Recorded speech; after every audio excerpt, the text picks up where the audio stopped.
Yep. What up? What's up? What it look like, people? Yo, welcome back Welcome back. to the Keep It a C Note podcast. Yep. I'm Tone. It's Brown, my man. What up, Always. guys? We're back again. Thank y'all for coming back. We appreciate the love. Definitely. Getting with us on IG, Facebook, Twitter. We appreciate all that. Keep coming with your questions and your topics and your discussions, and keep grinding this up if you got to.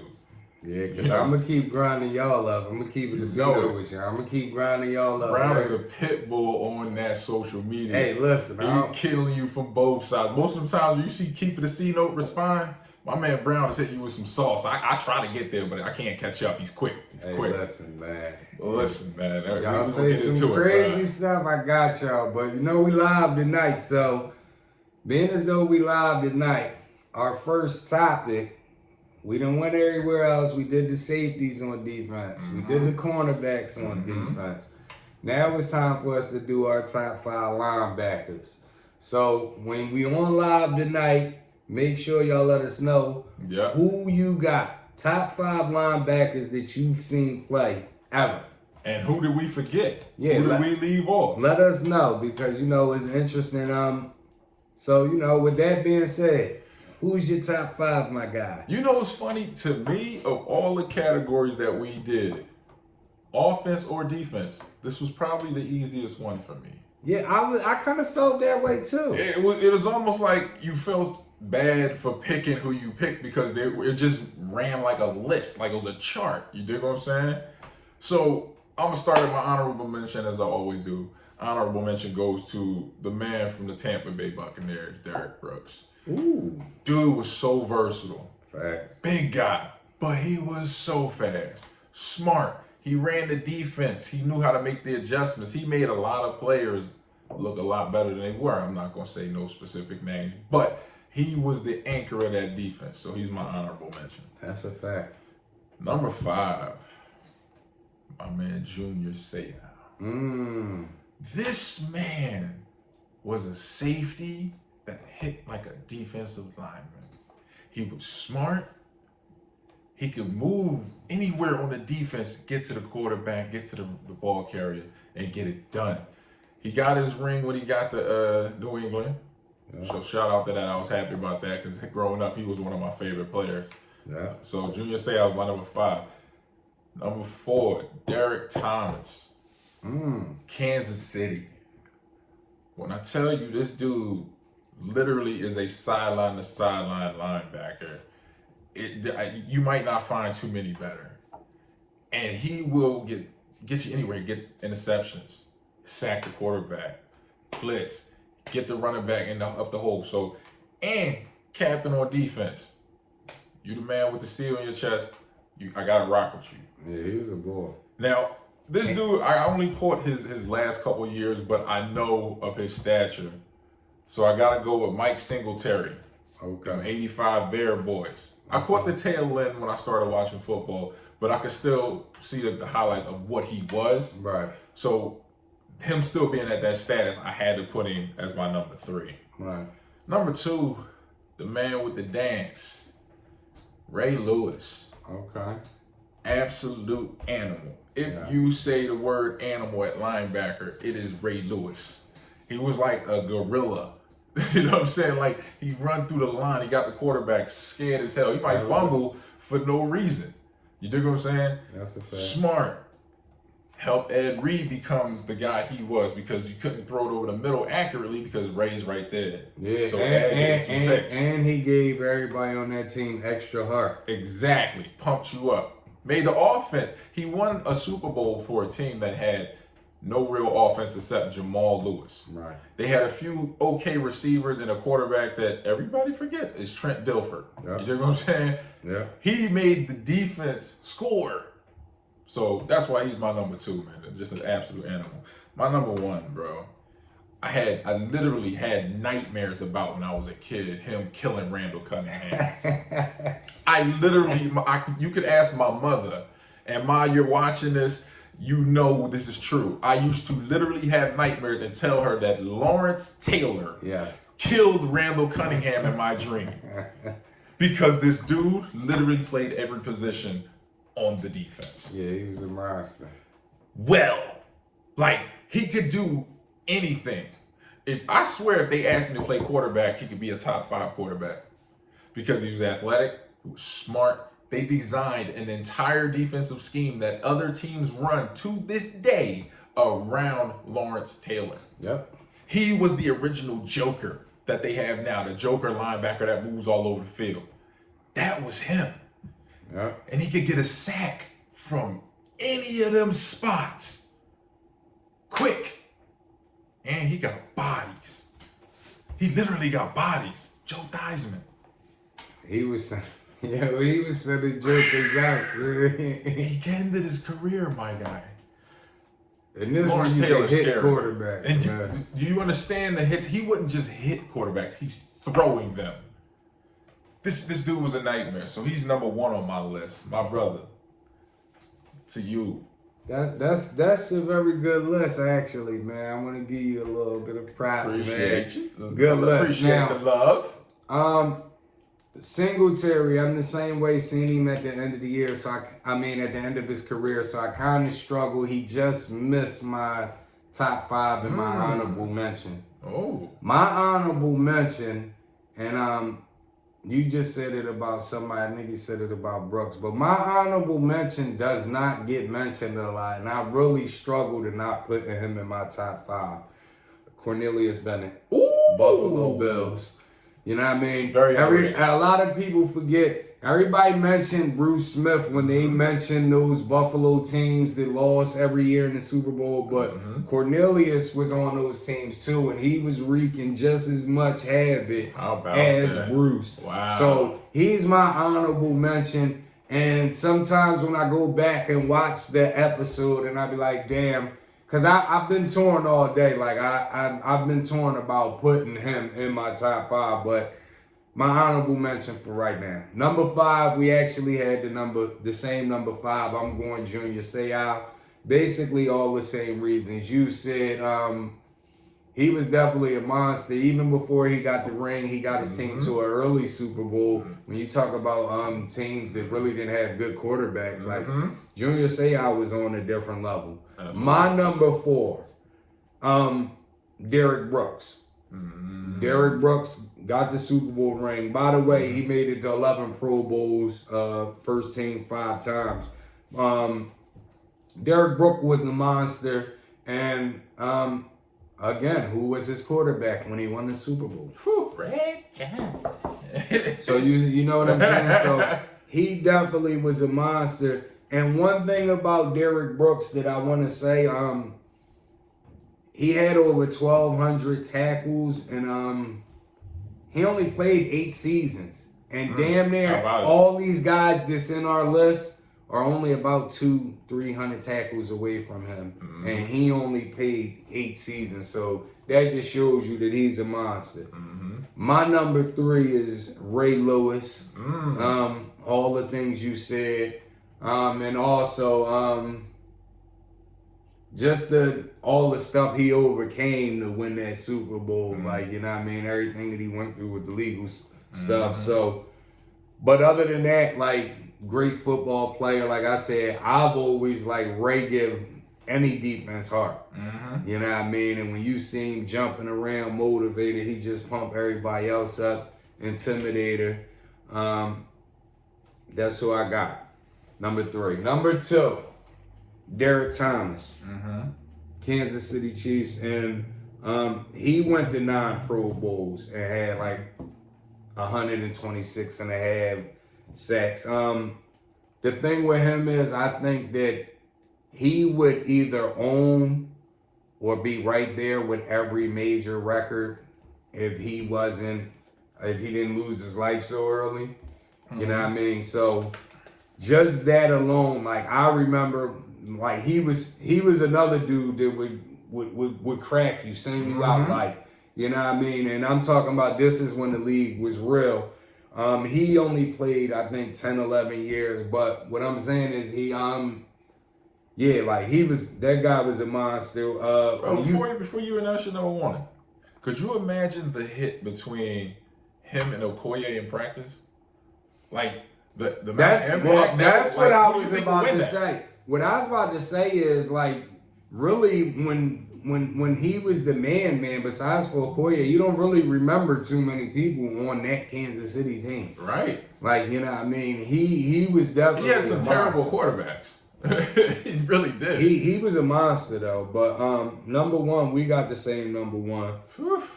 LT, for all the reasons that you said. Boogeyman. Yeah. He definitely was a monster. I think a lot of the stuff you see today, like you said, he originated a lot of that stuff. Mm-hmm. So he was like a freaking athlete, a freak of nature back then when you didn't really have too many freak of natures. Right. You know what I mean? Right. So to me, LT was definitely my number one guy. Man, that dude right there, boy. That's for sure. The boogeyman for real. Listen, man, sometimes you just want to see his highlights just to see him crack people. Oh, like, yeah. I'm talking about this is when you can hit in the league. Like, I thought one time he literally killed somebody, yo. Dude didn't move. I said, oh, he's dead. He dumped people on their neck and everything. Like, he was a monster. Right. All right, so listen, we're going to bring back a segment we did in a little while. What was better? The sample versus the original. Okay. All right, my first one is one that I didn't even think about until the other day. Montel Jordan, This Is How We Do It, versus Slick Rick's Children's Story. I'm going Slick Rick, Children's Story. And This Is How We Do It is a huge record. Huge anthem, but that Slick Rick joint is like, if you came up in the era, you know all the words, even if you don't want to know the words. You know what I mean? So to me, that joint, they both are classic songs and both got longevity, but being as though Slick Rick's was out long, I'm going there. I'm going to go with Montel Jordan just because it has more of an impact on me. Okay. You know what I mean? Like, we used to party when we was young. 7th, 8th, 9th, 10th, 11th grade. You know, all that time, we used to go out and party. Right. You go out to a party, a lot of the times when we was young boys, dudes on one side, girls on the other. And there was always that one song that brought the whole party together. This is how we do it. That song was a banger. Everybody off the wall, we grind, we doing our thing now. That song's impact on a lot of us is major. You know what I'm saying? And a lot of people in the younger generation have forgot about Children's Story. It doesn't get the respect it deserves. I feel like it's his second best song. Mona Lisa's my shit. But yeah, so I'm gonna go This Is How We Do It. Next one. The Isley Brothers, Choosy Lover versus one of our favorite groups, Bone Thugs, Buddha Lover. I'm going to Isley Brothers. Ooh. I'm going to Isley. That one had to hurt.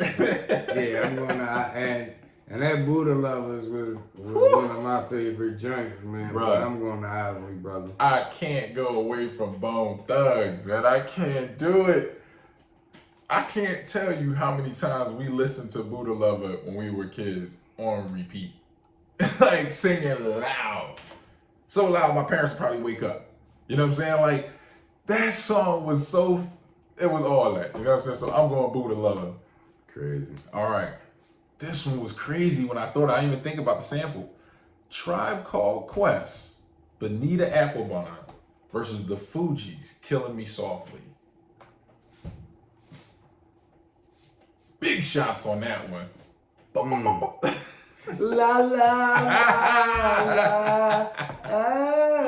Oh, I ain't had my tea. I give it to y'all though. I'm going to food. My man was fitting to harmonize for you. That's when El Boogie came out of her shell. You know what I mean? I'm going Killing Me Softly, man. No disrespect. I hate and we button heads this time. Sometimes we agree on these. I got to go Tribe Called Quest, man. I love Tribe Called, man, but nah. Bonita Applebone is just like, I feel like a baseline song for hip hop. You know what I'm saying? Like, it laid the groundwork. You know what I mean? This It's is so this legendary is not. to me. I can't touch it. That Killing Me Softly, though, bro. When it came out, Listen, I man. remember I was like, bro, this song crazy. You know what I'm saying? Listen, man. Everybody has tried to hit that L boogie note where the answer. And at a party, yes, you'll be at a party and that's playing, and everybody, the DJ, if he's smart, he'll turn the music off and everybody's doing the note all loud. And everybody knew she was the most talented one, but once that song came out, it was like, oh, we gotta get her a solo. Oh, the Misadventures of Lauryn Hill. Oh my God, I can't tell you how many times I listened to that on repeat. The whole album, no skips. That's a no skip album. You dig what I'm saying? Here we go. Legendary songs. Tupac, Dear Mama, the Spinners, Sadie. Sadie a classic, but I'm going Dear Mama, man. It is. I'm going Pop, man. Dear Mama is a hand. Bruh, them songs are iconic, bro. Yeah, but I gotta go Pop, man. I gotta go Pop, man. Sadie was crazy. So crazy. Such a beautiful song. But the way Pop did it was so creatively beautiful. My man took a song that was hard as fuck and dedicated it to his mama. Like, and it was still hard as shit. You know what I'm saying? Like, it's still like a thug song to my mama. And it was some of the most honest shit. And if it's crazy, if we play it for our mothers, you know what I'm saying? If you play it for your mother, if y'all play it for y'all mothers, they feel the love from that song. And it's such a hard song. You know what I'm saying? That's why I got to go with you on that one, bro. Yeah. Here we go. Ice Cube, Good Day, versus the Isley Brothers, Footsteps in the Dark. Classic, bro. Classic, I gotta say, bro. Today was a good day. I'm going Cube, man. Wow. Cube, that Cube song, that now when you talk about meaning something, like that Cube song is like when I was just coming off the steps, getting into stuff, and my neighborhood was wild as ever. You know, I'm going Cube, man. Right. I related to that song. And that song gave us the movie franchise Friday. The idea of that movie derived directly from that song. And they stretched it out and made it into a movie form. Oh yeah, one of the funniest movies of all time. It's crazy, but I got to go Footsteps in the Dark, bro. I'm sorry, that is one of the smoothest songs of all time. That's the legend. And if you try to get down with your lady, I'm putting on that Footsteps in the Dark. Yeah, get a con. But it's like you said before, that's the only time you put it. Now you ain't gonna lie, but that song is very iconic, and the way it's put together, man, the flows. It's like every time I hear Cube's version, I want to hear Footsteps in the Dark. I do. I'm being serious. It's like I want that melody. That's how it comes to me. So that's why I go Footsteps in the Dark. Man, what did he say? He said, last week, messed around and got a triple. Come on, man. Yeah, I mean, everybody was saying that. Get me on the court and I'm trouble. You know what I mean? Come on, man. It's a very iconic song, man. But this is something about that Footsteps in the Dark. And that's generational, bro. Yeah, but I'm saying that Good Day song you can listen to. It's for any mood, any occasion. Like you can, you know what I mean? So I'll agree with that. Yeah, but I'm still gonna go Footsteps. All right. So you and the homies was talking about this, and I think it's interesting as hell because there's so many ways to look at this. This is really an interesting. It's very controversial. This is an interesting. So this past season, we know that Stephen Curry he accomplished a lot this year. Mm-hmm. You know, so the main question that a lot of people were saying is where does he rank all time on your point guard list? That's a very hard question. So I've had people that I've had personal conversations with me that say he's not even top 10. Ooh. I've even had somebody say to me that he's catapulted to the number 1. Ooh. So, you know what I mean? The question that I'm going to ask you, Tone, and I also want y'all to answer the question is, where do you rank Steph Curry all time amongst point guards? Now, you know what's crazy? We've talked about this for hours. And our conversation kind of made me realize the answer to this question for people is going to be how you look at a point guard. Whether you look at a traditional point guard or the new age scoring point guard. Right. It's going to break you down into what the way you watch basketball. Right. I'm more of a traditional type point guard type guy. Right. I like him more as my facilitator. So to me, I feel like he's less of a facilitator than a John Stockton, a Chris Paul, or Isaiah Thomas. But he scores better than all of them. So does that bring him up? That's why I feel like this is such a tough question. Not just he scores better than most of those guys. What a lot of people doesn't know is Steph Curry averages 6-7 rebounds a game for his career. He does. So he rebounds way better than those guys. He does. So so I just want people to take that into account. He's not a traditional point guard, but traditional point guards don't usually grab rebounds neither. Yeah. So I mean, yes, that's a good point. One of the guys I have ahead of him does. Yeah. CP3. Okay. You know what I'm saying? I think he's, in my opinion, the most complete point guard to ever play the game.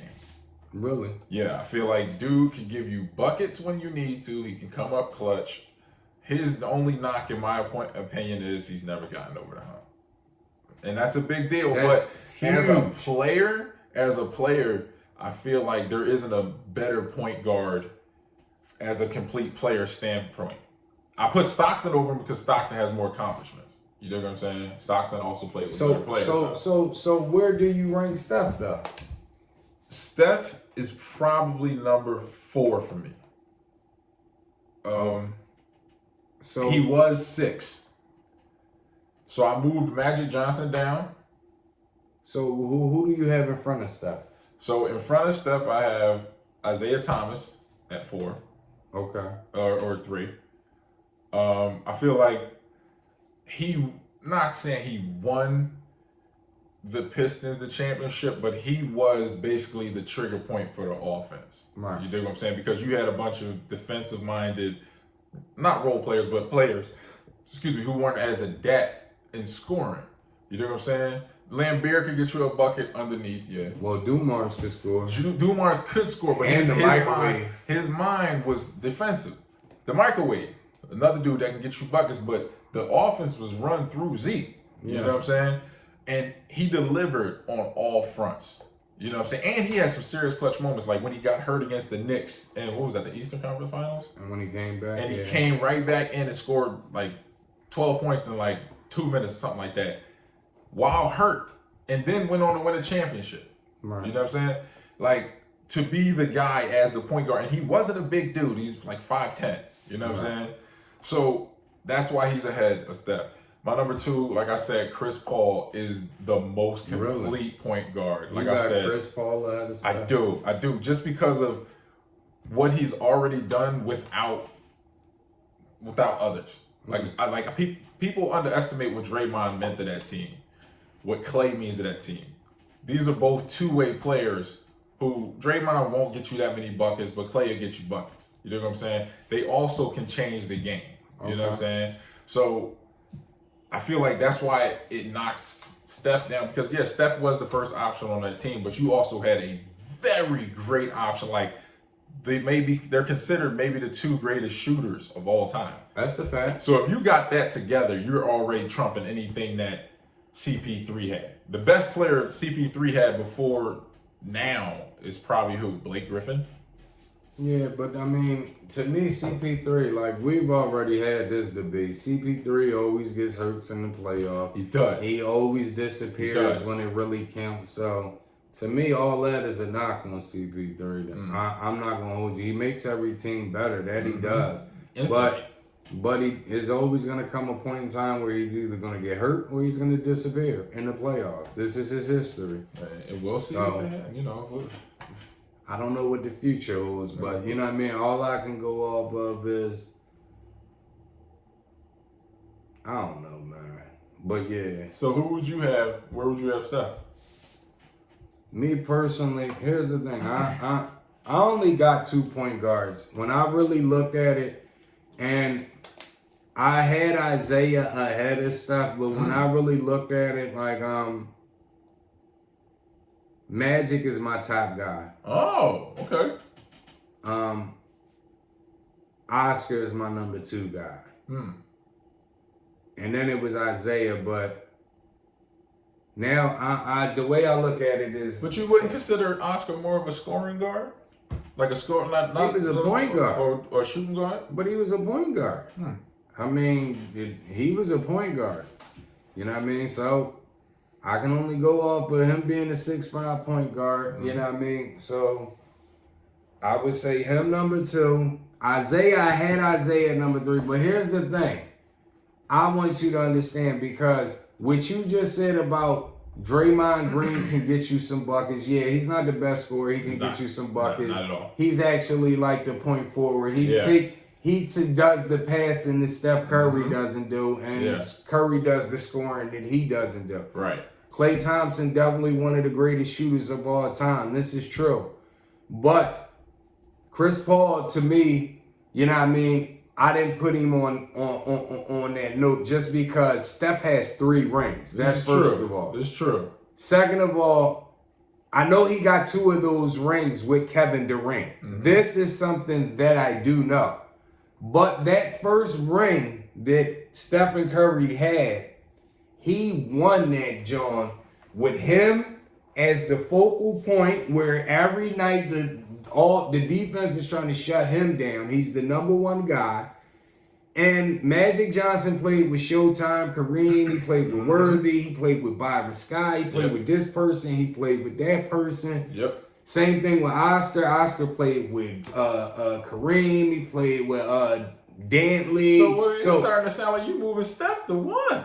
Oh, what I'm saying is Steph Curry went to number 3 for me, just basically on the strength that he's the first point guard that I can ever say that I've seen where he won that championship and he was the best player on the team. Like, hands down. When you said that to me earlier, I had never thought about it from that point. I can't name another point guard who was the focal point of an offense that won the championship. I can name you other point guards who lead teams well. Even if they was the focal they didn't point. Win. Even if they was the focal point. Like, what I'm saying is Magic Johnson may have been the best player on the Lakers them years. That's debatable. But what I'm saying is he played with multiple other great players. Right. Isaiah, when you look at those Detroit teams, he played with multiple other defensive players. Same thing with Oscar Robinson. Like, Steph didn't. Steph was the number 1 option on that team. And he had maybe arguably the second greatest shooter on that team, but nothing else really. Klay defends well.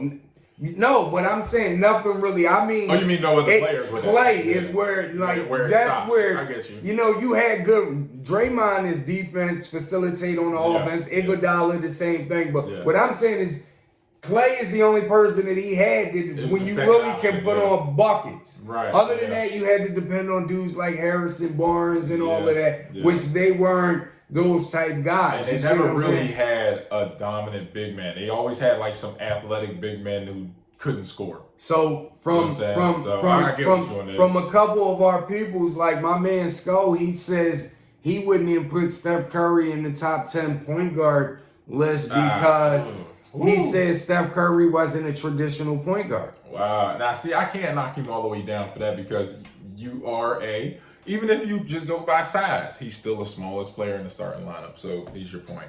If you go by who always sets up the offense, you can't really say is your point.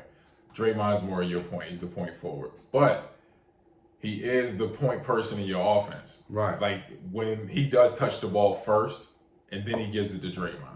Right. You know what I'm saying? So he's still a point guard. No matter how well people try to spin it, he's still a point guard. And he's damn good at what he does. Right. And then we know Vito, he frequents the show. He frequents us IG all the time in the comments. Vito has told me on a personal level that after this past NBA season, Steph Curry has went to the greatest point guard of all time. Wow. And actually, Vito inspired this topic. Wow. Shout out to Vito for that. Yeah, because he told me that we needed to do this topic. One, Vito, I gotta holler at you about this. I gotta know why. Tonight, Vito, you can tell everybody. Tell me, please, tonight on live, you can let us know why you say Steph Curry has risen to number one on your point guard list. Like, I understand he carried a really bad team this year. Young guys, not a good mix. He's got Andrew Wiggins, who, you know what I mean? He's an okay player. I get it, but we still got to remember they didn't make the playoffs. Yeah, that's important. They didn't make the playoffs, but they wasn't even supposed to be in a position to be competing. Went off. He snapped for like 20 games. Not just that he just snapped, but you got to realize that he missed most of the previous season too. True. So half of the season when he started snapping, that was just him getting back into his form. That's a good point. You know what I mean? But that team was supposed to be horrible this year. You know what I mean? Sure. And they ended up being good. But what I'm just saying, even on that note, like, I don't know Vito's exact reasons, but when you really look at it from everywhere, greatest shooter of all time, has 3 rings. He won as the man, even though he didn't win Finals MVP, he won one as the man. That's wild. Yeah, that they gave that to Iguodala too. Like, that was weird. Like, he. And when you look at it on another note, and he transformed the whole game. The game that we're seeing right now, we're seeing it played with people shooting the way they are off the screens from 7 feet by. Yeah. You know what I mean? And right now they're in a discussion to change the game because of him. They're literally about to have meetings to decide whether they should add a 4-point line. Like, I don't want to see that. I don't want to see that. It just seems weird. I don't know how you would do it on the court. I don't know if you'd be this weird arc or a spot or whatever. It just don't feel like it's something that's necessary. Like, somebody said something some years back about raising the rim to 11 feet. Why? You know what I'm saying? What are we gaining by that? Now you're not only messing with layups and dunks, you're messing with jump shots too. Right. Leave it alone. But for them to be having that discussion about this man really raises his level of icon. You know what I'm saying? Like, it makes him a bigger icon because now you have a chance to have an imprint on history. When they write a name in a rule in a rule book, that's going to be because of you. You know what I'm saying? That is going to be a direct result of the way you played the game. And now you've made a bunch of young players. That's how they do. They learn the game from the outside in now. They ain't going in there messing with the trees no more. Right. We jacking. So I know some people may look at just traditional point guards, and like, for instance, you may have a person like Stockton that owns the assist record, owns the steals record, and he was a monster. But I got this close to winning the chip. I gotta put Steph over people like that because he has the jewelry. That's just point blank, period. It talks. Them rings, they don't just sparkle, they talk, man. It lets you know. They say it right there. 2012 NBA champion, Golden State, with your name on it. No, not 12. I'm just saying a year out there. But you know what I'm saying? It's got your name on it. So it's imprinted. It's telling people, I got that. Yeah. You know what I'm saying? That's crazy. And it don't have an MVP trophy to point at behind you. Because now it's like, and I did that. And he got those too. That definitely raised his level of got those, you know what I mean? So again, and before we wrap this show up, tonight, we will be live. We want to know, where does Steph Curry rank all time on your point guard list? Who do we leave out in the linebackers? Like, who's your top 5? Did we leave somebody out? Are we overhyping somebody? Even listen, if your linebackers have to do with Kuechly and newer guys, Let us know. That was my honorable mention too, Luke. I like Let it. us know. Like your joint don't have to be. It can be based off of your time frame. That's right. So let us know tonight, man. Get at us, man, and tell everybody. We definitely appreciate y'all, man. We do, man. We appreciate y'all coming back.